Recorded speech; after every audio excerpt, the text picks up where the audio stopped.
Let's see. Apparently this is a shark that was found in Australia. Australia just found a new shark. And of course, Yippee. being from the land down under, it's fucking weird. Introducing the brand new Western Australian lantern shark. Okay, I was about to say that probably this guy is like from very deep underwater. He has no eyes. He looks half dead. He looks like a zombie. As the name suggests, discovered by a team of scientists off the coast of Western Australia. Now, as with the overwhelming majority of weird shit in the ocean, I always thought that this creature was like AI, that it was like some sort of like made up creature to haunt me as a child. Because I think that I remember seeing this shit when I was like, I don't know, 14, 13. Like, what is this? What is this blob? This is literally slime. Okay, guys? Like, all the RPGs and adventure games that you play where there's slimes, if you think that they're going to be blue, cute, and fun to watch bounce around, no. This is how a slime looks like. This is the kind of shit we have to slay in Dungeons and Dragons. Like, the Ozempic shark here is found in the deep sea, sharing a postcode with the anglerfish, that one xenomorph shark, and what? What is that? And now, despite the word shark making most people think of something a little closer in size to, I don't know, Bruce, Slenderman's fish sonar over here only grows up to 30 centimeters. Aww. This little... Wait. 30 centimeters is actually like a really big size.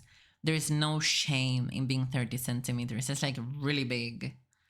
It's really massive, actually. Like, we don't do size shaming here. 30 centimeters is pretty reasonable. That's actually average. Little guy shares a weight class with a fucking foot long.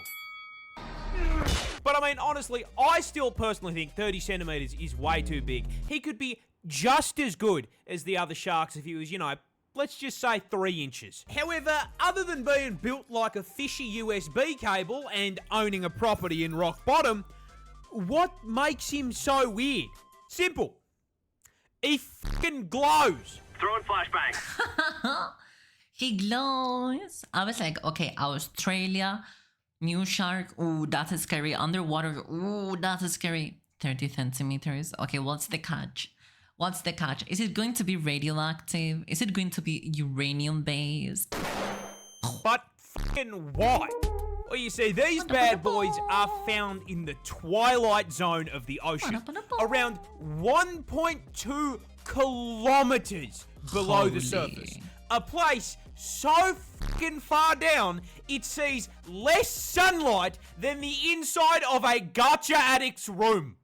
And so, lantern sharks evolved bioluminescence on their gills and fins in order to fucking communicate with one another. The glow is the evolutionary equivalent of a fucking indicator, showing that a literal abyss shark is more intelligent than your average BMW driver. Like, just imagine like being underwater there, like completely dark, you don't see anything, and the eventual things that you see are like some small lights, right? Like some green lights. It must be like so scary to be that poor shark. It must be so scary. Like, just imagine being underwater, dark, you don't see anything. The only things that you can do is watch other sharks do green lights, and you can do it too. But imagine like activating the green light, the other creatures down there that can't see you, right? It's, I don't know, it's like kinda creepy. Anglerfish are horrifying. I mean, everything that lives down there is horrifying. Like, there's one point that you're like, okay, God never intended for you to live down there, you evil creature. Like, every time that you go deeper and deeper and deeper into the ocean, you're closer to hell. You only find like scary creatures. Okay, new video. Boom. Anteater. If you see this thing T-pose, run! Introducing the Anteater, a goofy little creature native to Brazil, and to understand why the absolute stance on this bad boy is a threat to your health, you're gonna have to understand a little about his lifestyle first. Now listen, I know this may come as a shock to you, but the Anteater eats ants. And weighing in at 40 kilos and 1.8 meters in length, he needs to consume upwards of 40,000 ants per day. Now, My best friend, I hate ants. I hate ants because it's not like a random hate that I have for the poor little things. I actually always try to try to never kill any insect, even ants. But like, I will always remember the panic that I felt when I was young, and I sat down on top of, well, an ant hole, or however you call them, and to my surprise, like when I stood up, I was full of ants like everywhere, and I have never panicked so much in my life. I remember that I was like fully clothed. I was maybe like 6 or 7 years old, and I just jumped to the pool. I jumped to the pool, even though I was clothed. It was like a very scary experience for me. And since then, when I see ants, I have like this, ooh, I feel like super nervous and uneasy. So this guy is my friend. Yep, in order to help him hit his bulking goals, the Anteater has a mystery mouse tool stored inside that XL sniffer. A 60 He looks so goofy, though. centimeter long tongue. I have a Designed to longer snake its way tongue. down the ant colony's tunnel network, smash into their living room, and abduct the entire cast of Bug's life and convert them into a high-calorie meal. However, what that tongue do only goes so far, as an ant colony can extend up to 4 meters underground, and termites live in high-rises, which means our boy here is going to have to do a little excavation to get to the goods. But last I checked, an anteater can't go down to Bunnings and buy a shovel. So how does he dig? Oh, that's simple, with the combat knives he has for claws. Yeah, anteaters are permanently cosplaying Freddy Krueger, with a set of 4-inch claws, which, proving the effectiveness of a few inches, can crack through f***ing concrete. Now, these work great for digging, but they are also more than capable of flatlining you. When threatened, the Anteater will rear up into a defensive T-pose. This is your sign, if you are smart, to turn around and fuck all the way off.